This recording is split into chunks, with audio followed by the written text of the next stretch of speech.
We don't always get the information or the details why it falls out of escrow, but when we do, I've talked a lot about that with the escrow officers.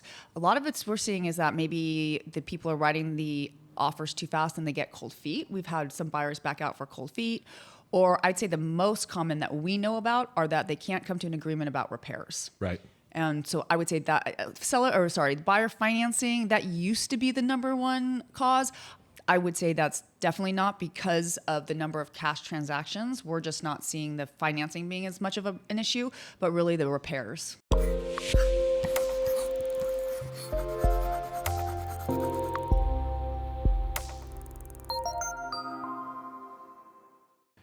Welcome back, everybody, to San Luis Obispo Real Estate Podcast with Mr. Hal Sweasey is back.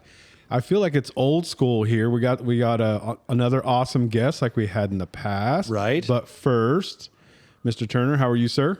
Awesome. Are you kidding me? Get to hang out with you guys. Come on. Right. And this is the best. Jeff Kingman is here. How are you, sir? Big thumbs up. I'm doing great. Big thumbs up. Yep. And Hal, who do we have with us? Christie Tjong, County Manager for Fidelity National Title. So this is old school because we met, our kids went to the same preschool. Right. United Methodist Children's Center, right? Yeah. So they're UMCC. 30 some years I've known John. Yep. You look basically the same. Oh yeah. Yeah. Is that good or bad? It's probably good. Yeah, okay. I would, right. I'm taking the fifth. And Yeah. Christy, what year did we meet? You played on the tennis team and my coach was your coach. 2000. Yes. And then that year, is that the same year? 2001. Okay, part-time intern. Yep. Look at you now. You run the whole Fidelity National Title. And Christy was on with us maybe a year ago, and was one of our. I think James is one of our most watched YouTubes. Exactly. I'm pretty sure it is our number one. She told all her friends and family. Here's a fun fact that you may not know. So she played tennis in college, doesn't play anymore, right? You just run all the time. Yeah. But there was a guy, the number one player in the world for a while, Andy Roddick, and she dated him. Oh, wow. Did you really? 13 or 14 years old and went to Florida. He didn't know it was a date. Roddick didn't know it was a date. Gotcha, yeah.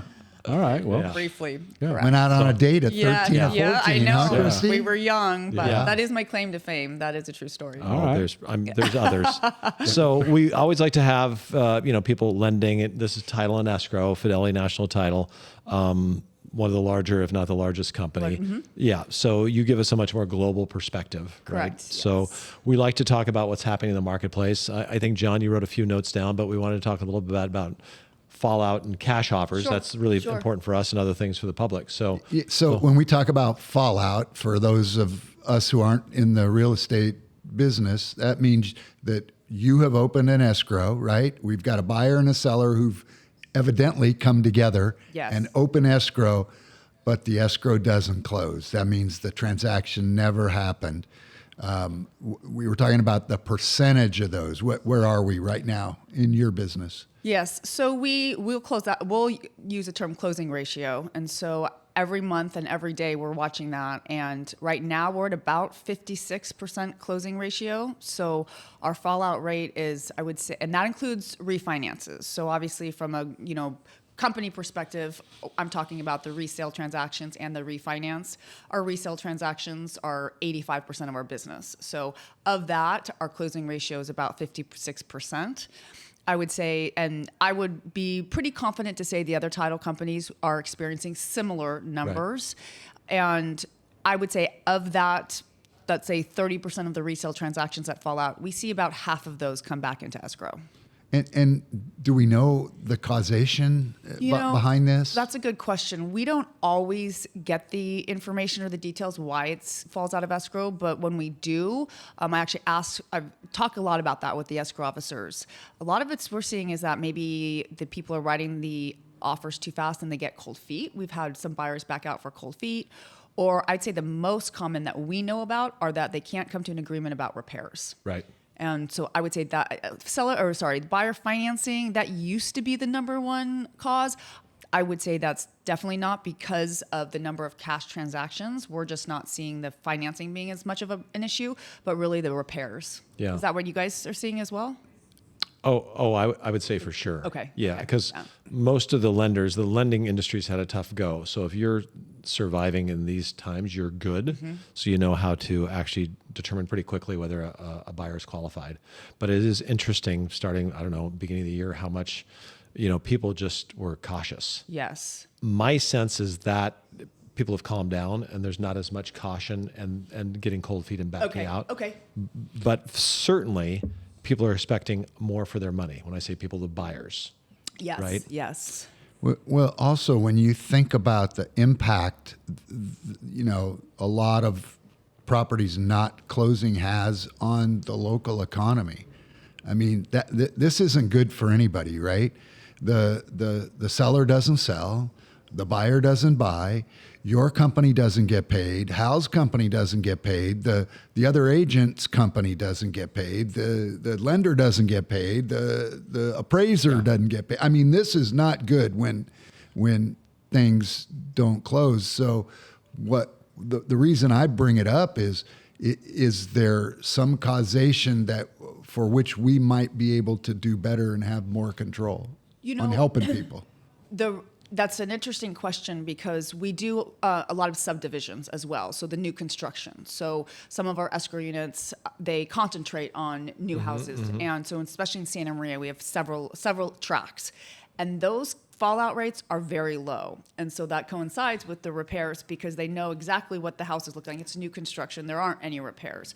So, that is something I think that would be important for me to say to you, that a lot of the new construction, that does not have a big fallout rate. Well, and I think, and we're not new construction, agents necessarily. I mean, we help with that, but we don't have a builder that we work with. I think the builders, big and small, are making concessions. Yes, I agree with that. Because they're not the owner that says, well, I don't really have to sell it. Yep. Do I want to take $3,000 off the top or try again? So in fact, I think it's huge. Yes. I mean, like 10 to 15%. Now, you might be able to talk more about this, and it's just maybe the national numbers. But if you're a resale seller and you have your home you want to sell, and you're competing with a new home builder, which there's some of here, not a lot. Yes. But if they're making a 10% commission on the average price here, that's $100,000. Yeah. A concession. Concession. That's $100,000. There's no buyers asking for that on a resale. So, I mean, I talk to sellers a lot. It's like, be prepared. You got a price that hopefully you're satisfied with. But if the place needs a new roof, a buyer might be looking for that these days because things cost more. Exactly. So that makes sense to me. And I think we need to coach our clients, like, for the prices for the price a buyer has to pay today between interest rates, insurance, taxes, all this sort of thing, they're going to expect a little bit more for their money, hopefully, or they're not going to buy something. Or buy I something agree else. with that. I agree with that. So again, a reason for backing out, maybe. Yes. Yeah. Yes. Just getting in a little too quickly, not being committed. Exactly. And then getting scared of seeing Yeah. what might have Yeah. to be completed and Yeah. into that negotiation. Yeah. Yeah. Hey, can I come back to the topic of cash buyers? Sure. So what percentage did you say are cash buyers? Over 50? Over 50%. Okay. So if I'm a non-cash buyer, how does that impact me? Well, I would think that, if I'm in competition with a cash buyer, I've got to come in with a pretty good game plan and Yeah. ready to go. And so I was watching another podcast over the weekend, and it was a real estate agent in Atlanta, Georgia, and she says, "Look, if you're a buyer or buyer's agent and you bring me a contract, and with the contract there's what do you call it when they're pre-approved?" Yeah, pre-approval, loan contingency. If you're pre-approved, but they haven't done anything, they haven't run your numbers, they haven't checked your Credit, income and income employment, verification. Yep. they haven't verified any information. Sure. That pre-approval letter is worth diddly jack. And so to buyers out there that are going to be competing with cash buyers, non-cash buyers competing with cash buyers, work with your lender and get not only pre-approved, but get as much underwriting as you can get out of the way so the seller sees you as gold. 100%. I would agree with that. I heard that over the weekend and I go, golly, our team needs to hear that. The people we work with that are buyers need to hear that. Oh, yeah. So go ahead. I just learned something I've never known before. I've never heard diddly jack. Diddly. Jack. Yeah. That's I mean, Well, you guys heard that, right? I diddly hey, squat. I thought it was diddly jack squat, yeah. something. The agent, it was in Atlanta. quote it It was verbatim? a Southern term. Diddly jack. Yeah. Okay. Yeah. So Diddly jack. not worth much. Those folks in the South have Yeah. the best terms. Yeah. Okay, good. Oh, that's diddly awesome. jack. Diddly yeah. jack. Yeah. Yeah. I was just going to add to the all cash information that, John, what you were just saying is, I think, really imperative for the buyers that are getting a loan, because we were just talking about the numbers. And for July, for SLO County, there were 190 resale transactions, single family residents, and 103 of them were all cash. And so there's a lot out, a lot of competition out there, strong competition. Hey, I'm going to show you how good I am with numbers. That's 54%. You're a human Boom. calculator. Fact check that. Yeah. That doesn't mean, he does not mean no Yeah. diddly jack. Is that what? But Christy, that's higher than I thought, because I often, and again, it depends with it this week, this month, this year, the average. But I thought it was 50-ish% last year or something like that, and on average 40. So it's still, I mean, that's 54 for the month, but over the years, is it that much?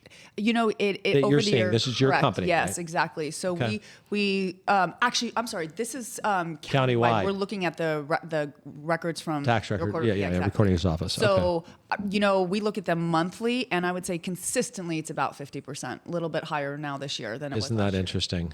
Yeah. Because as I think, we're selling a house in Shell Beach and it's a one level, and some people that have a bigger home in Shell Beach are buying for their mom. Yep. And this is, let's see, without quoting figure, this is more than 1 million and less than 3 and kind of in the middle. Okay. So, I'm buying a house like that for mom. Yes. And it's cash. Yep. Right. So we didn't see that when you started in real estate, and we didn't see that as much 5 or 10 years ago. Yes. And so it's interesting how that's morphed. Yes. And- Agreed. And you work all of this county Correct. and northern Santa Barbara County. Yes. Okay. And so is Lompoc in there? This is just San Luis County. But let me bring that up for a reason. What's the lowest price level in that county? Because we're in a high. I would say high 300, three. So Lompoc is a less expensive area. Yes, exactly. Okay. And do you think the cash transactions are as much there? No, they're Okay. not. So we live in an expensive area where people have a lot of resources. Yes. I mean, way more than when you got here. Oh, yeah. Yeah, when I got here. I actually, and I wouldn't put myself necessarily on the record for this, but that South County, meaning Arroyo Grande, Pismo Beach area, and San Luis Obispo City are the areas with the highest amount of cash transactions. How about like Cayucas and Cambria? I don't know that. I could find Well, out yeah, about yeah. Well, that. Hal, but- it is explainable. I mean, we're beginning to experience, and we're probably just starting to. We're not done with this experience. The greatest transfer of wealth in the history of our country. Yes. As both my siblings are gone. Yeah. And so as people, I'm in my early 70s. As we begin to transition off this earth, everything that we've had the opportunity to accumulate is being passed down. That's true. And I'll bet you anything that's where the cash is coming from. Well, I would say it's that true, but it's not showing up. No disrespect. Everything's more, prices are different. Lompoc is not as much. So I'm from Idaho, and I made a little trip to. In some communities, the point you were, I think, trying to make, in some communities, there's more wealth to be transferred. Absolutely. I mean, if your family's owned property in San Luis Obispo for the last 60 years, it can be the smallest house in town, and there is wealth to transfer. Absolutely. Yeah. And it's just interesting because grew up in Idaho, little ski town, and just went back and rode some streets. I went as kids, and they're not fields or mountains Yeah, anymore. yeah. There are, 20,000 square foot houses. I mean, there is just a lot. So those areas, San Luis Obispo, the Aspen or Sun Valley, Idaho, those types of things. It's just amazing how people accumulate there. Yep. And I'm talking to people I knew that were just, working stiffs like me when I was a young person there. They married someone else, and now they got, we're going to the Santa Barbara house. We got the Sun Valley. These are not a lot of cheap, yep. right? It's unbelievable. And this San Luis has become a little bit like that, I guess. Well, wait till that transfers. Hello. Yeah. Yeah. I Right. think a lot of our buyers too that we're seeing are buying second homes are from the Bay Area also. Sure. So there's a lot of wealthier communities up there too. I think. Oh, yeah. Goes back to what John was saying. So as we continue our conversation around fallout, Yes. are there some, I don't know, for lack of a better term, some do's and don'ts of of dealing with the title and escrow company that agents and buyers and sellers should know about? Sure. I think it's just really important that when you open escrow, obviously the escrow officer and his or her team will be, contacting the buyers and sellers to introduce themselves, but to just be really, attentive to the information that the escrow company is providing. Make sure that you're looking at the preliminary title report, and that as you have questions, to call your escrow officer. You can never call us too much, right? And no question's a silly question. And title and escrow is so foreign, I think, to a lot of people. It took me 20 years probably to feel like I could really talk about it here on a podcast. And right. So just make sure that you read the paperwork. And, there's been a lot of, instances with wire fraud. So make sure that they're learning more about that from their escrow officer and the do's and don'ts of that. But really, I just couldn't really say more to call your escrow officer, ask them questions, and know what's most important. If you're a buyer, know how you want to hold title. That's probably one of the big things that we're always trying to discuss with everybody. So timeliness, getting the clients to respond in a timely manner, is that a hurdle for you guys? Occasionally it can be, when there's obviously a close of escrow date, we're sometimes trying to, jump through hoops at the last minute to get the seller's paperwork back on a timely manner, or finding people. I would say a big important thing is if or if the buyer or seller knows they're going to go out of the country traveling, and they need a notary, or they're going to need a notary during that time, make sure they tell us ahead of time. Either we'll notarize the documents ahead of time. Otherwise, if they're in a foreign country, we have to find an embassy. It's not happening. Yeah, it's not very fun. So that would be one of the big do's. Please let us know your schedule if you're traveling. Respond in a timely manner. Communicate with being away. God, you brought up this term that scared the crud out of me: wire fraud. I don't even understand. I understand what wire fraud is, and I understand people that are at risk of losing money, but how can that occur in a real estate transaction? So that's a great question, and a very scary topic for all of us to talk about. And that's been something that all the title companies, it's been extremely relevant in the last couple of years. But so what's happening is there's unfortunately fraudsters out there that are getting smarter, and what they're doing is they're impersonating the escrow officers, and they're trying to divert funds. Usually the buyer's funds that are coming in at the close of escrow for the purchase of the property. So a couple of attempts that we have been seeing, and we're seeing them more frequently. And so that's, the do's and don'ts. When I brought that up is because if I could say one thing that every buyer and seller needs to know is that always call before you wire. Call to verify. And escrow companies, at least Fidelity and Chicago Title, will never change their wiring instructions. So if your buyer or even seller but buyer specifically gets an email from someone they think is at Fidelity Title or Chicago Title that doesn't look quite right, but that ever says that we've changed our wiring instructions at the last minute, always call us. We will always have an encrypted email, and we will never change those wiring instructions. That's something that I remember you telling me a couple years ago. So when my daughter bought her house in Napomo, it was like, I go, guys, do not wire your money without talking to your escrow officer and making sure you got the right account. Yes, right? exactly. So that's money coming in. Is there wire fraud on money going out?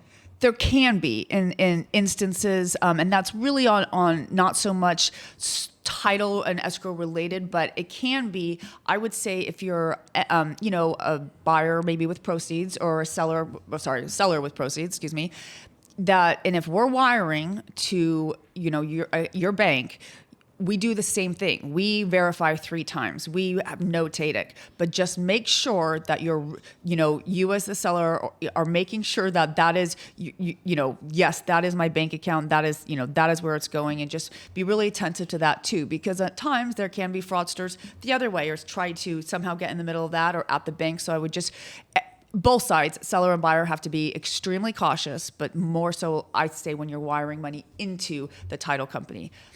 As a side note, the last property I sold, I forgot about this till a couple weeks ago, was in the name of our family trust. And so when the money came out of escrow to get wired to me, I had to have an account Yes.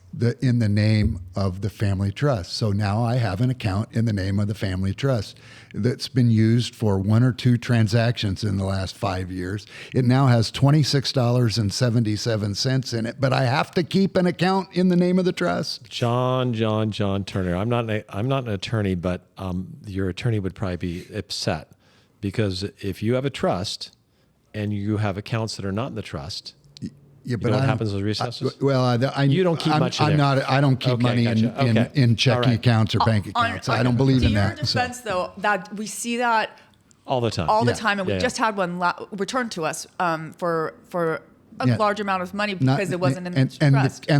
the client's mad at you guys, of course. Yeah, that right? is true. That is true. Yeah. Yeah. So So let me chime in too, because it's interesting. So you're seeing more attempted fraud. Correct. You've been able to prevent it. Or yes. to prevent it. Good. Exactly. And the solution is don't be shy if you're a client of a title company of asking questions Exactly. and verifying. And always They don't verify. mind, right? Always verify and call us when you're sending a wire so we know to look for it. And just as an example, the fraudsters are impersonating our escrow officers in that somehow they're getting their pictures, they're copying their signature lines, and they're creating an email that looks similar to what Really good fraud. really good fraud. Wow. You know, that's common too with land, Yes. right? Because the owner, you don't usually speak to the owner, and people are calling our offices and, you know, hey, I got a piece of land to sell. Red flag, Yes. right? Vacant So land. I wire my $200,000 down payment on my $1 million purchase, and a fraudster got me. Who's going to give me back my $200,000 that I wired? Is it going to be Fidelity National Title? You know, it's a case by case situation. I really have to say the details are all different. You know, that is why. So Fidelity National Financial has $1.7 billion in reserves in case, you know, we have we never want something like that to happen. But if, you know, the buyer, if it's not caught, you know, and those funds have disappeared, you know, there's a lot of due diligence to go into why and how that happened. But, you know, that is something that can happen. If I got duped by a fraudster and I don't call 3 times and verify and I go off the fraudulent email, Yes. that's on me. That's right? theft, right? It's basically just It is somebody's theft. done I figure lost about- the 200,000, Yeah. and Fidelity really isn't a part of that in a way, right? You know, I guess I couldn't answer that specific.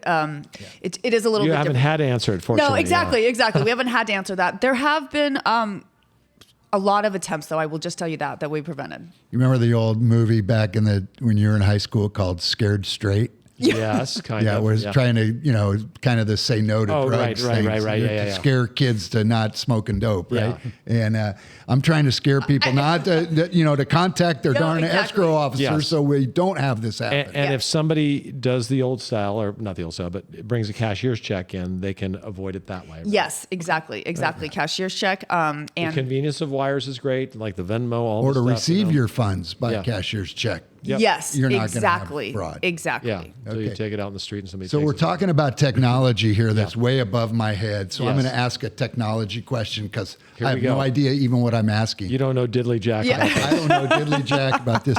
My son sells this stuff, but I don't know anything about it. Tell us about how AI is part of your business. I can't even spell AI, right? Yeah. Sure. So Yeah. how's it part of the business? It's growing and growing, and I think in the years to come, it will be bigger, larger part of our business. I think it is there to be an added resource for our employees and internally, not to replace anybody that's existing there. You know, we have been using it, so to speak, for years to search properties, to do the main initial search of a property, right? And then we have our title officers that obviously review it and make sure that, you know, everything's correct. Our area, San Luis Obispo, Santa Barbara County, is unique compared to larger cities. We have so much land, so many easements, so many more complicated pieces of property. So I love that you brought up the AI, because we have had a few experiences where people are using ChatGPT to ask questions about their preliminary title report or ask title questions and using those answers. And I would strongly advise not to do that exactly, because you call your local escrow and title officer, because you can't count on those answers, and there could be small specific items that AI cannot see right now. Sounds like the same answer to the wire fraud issue. Yes. Yep. Communicate with your escrow officer. Exactly. Call your local everything. office on everything. In a timely manner. That's what we're here for. Exactly. We're an extension of your team, and we're here for the buyers and sellers. We're here to support them, and that's what our job is to do. So call us as much as you need to. Email us or call you, and then you can direct them to us. Yeah, we would. Yeah. It's weird because I don't want to go off on a tangent, but the AI thing is like you could look up 6 years ago. Was there AI 6 years ago? You said it was a long time. Yes. Was the internet? There was. Yeah. It's Yes, an internet it did search. exist. It's Exactly. Google. Pretty much. Okay. Exactly. So Exactly. I need to learn, because to me it just seems like, you just have more information faster. Yes. When you see estimates of property values online on any of the major aggregators, isn't that a form of 100%. artificial intelligence? 'Cause Yes. they've not seen the property. There's not a person doing the computing there on the back of a computer. And I've shared this many times on this podcast about the property I lived in Cayucas, where the aggregator says it's worth 1.2 and it's a $4 million property. Sure. So Yes. now they can get it right once in a while too. Of course. Sure.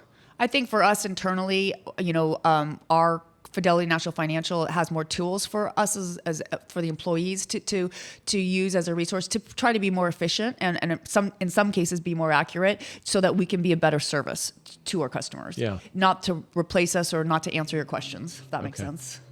And any other because at the national level, Keller Williams is implementing some things to help how an agent operates within their business using AI. Sure. So I'll be looking at that sort of thing, but not so much for the client yet. That's right? exactly like us. That's what we're It's interesting. All the information on the internet was available 3 years ago, and there's probably more now. Yep. But at the end of the day, it doesn't mean you're going to learn it or how to use it, right? So Exactly. So be careful. Be careful. Be careful. Wow, this episode went quickly. I said before we started, this is the least prepared I've ever been for a podcast, and all of a sudden I look up and we're about done. We are done. So take us out of here, James. Well, that was super quick. Way to end it abruptly there, JT. Thank you. Stickler for the clock.